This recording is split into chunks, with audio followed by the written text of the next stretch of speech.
Hi everyone, it's Carmina. Welcome back to my channel, Your Stars Align, where we mostly like to talk about the occult in the form of astrology, especially the Vedic principles, and cards, especially the cards of truth, right? Okay, so today's episode is brought to you by Aslesha Nakshatra. So what's been happening these days, right? Well, if you are listening to, I don't know, social media, you've seen, like, if you follow astrologers and stuff, you probably noticed that Saturn changed signs from Sagittarius to Capricorn, right? Well, I made a video about a month ago. I'm gonna link it here or here. And I quickly ran through each of the houses and I said a few words about how Saturn may influence one of those houses, right? Like, depends what your ascendant is, right? For instance, if your ascendant is Scorpio, Saturn is going to be transiting your third house right now, right? But anyway, I don't want to talk about that because I already did months ago, and there's a lot of other astrologers who've been making videos about this, so I don't want to be repetitive, right? I want to talk about something else, because today is the solstice. Happy solstice, everyone. I'm festive. So yeah, what is the solstice? Is the day of the year. Actually, there are 2 days. This is the winter solstice, where we have the longest night of the year, right? So yeah, and the summer solstice is when we have the longest day of the year, and after that the day slowly starts to decrease, right? So that made me think about Saturn and the Sun. And actually, I was thinking about the similarities between them, right? Because usually when we think about Sun and Saturn, we see them as opposite polarities. But you know what they say, right? The coldest cold burns as much as the hottest heat, right? And that's very true for Sun and Saturn as well. If you are familiar with Vedic mythology, you will know that actually Saturn is the son of the sun, right? It's the illegitimate son of the sun and of the shadow, Chaya, which had taken the sun's wife place, right? While his wife was out in the forest replenishing from being burned by Saturn, by the sun's rays. So yeah, so you can see they're from the same lineage, right? So there must be family resemblances. So we're gonna quickly run through a few of those resemblances. First of all, like, when we think about the sun, we think about birth, right?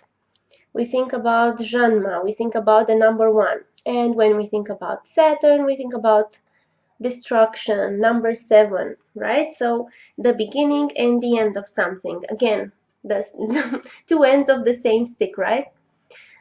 But if we are familiar with some astrological principles, we know that the rishis considered both Sun and Saturn as separating factors, right? When a planet is with the sun separates the person from the things represented by that planet, but it's more of a noble separation. It's a sacrifice that you willingly do, right? So that you can follow your path of greatness. But when a planet is with Saturn, well, Saturn is more of a painful separator, right? It's a separation that you don't really want to do, but you are forced to anyway. Um, so yeah, separation. Another similarity that I can think of between Sun and Saturn is if we consider the Gemini principles. You know, the Sun rules a grass house, right? So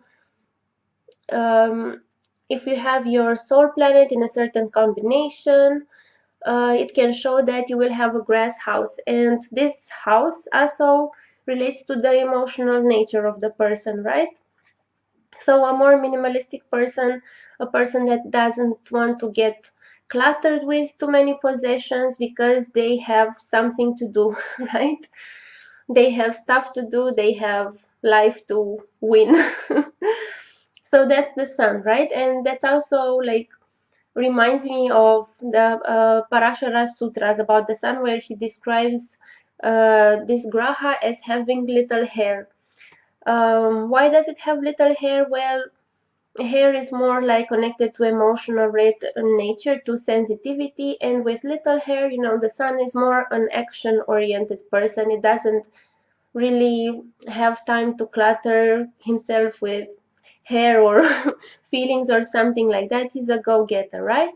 And Saturn is kind of a similar, right? Because he's also a minimalist. He's not a hoarder. On the contrary, like he helps us declutter. He helps us get rid of the things that are no longer necessary to us, right?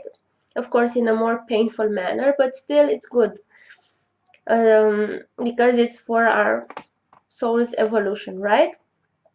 And even if we consider like our bodies, the processes that the sun and Saturn uh, do in our bodies, like the sun burns the toxins and Saturn eliminates the toxins, right? So they're kind of in charge of getting us rid of unnecessary and harmful substances, right, in our bodies.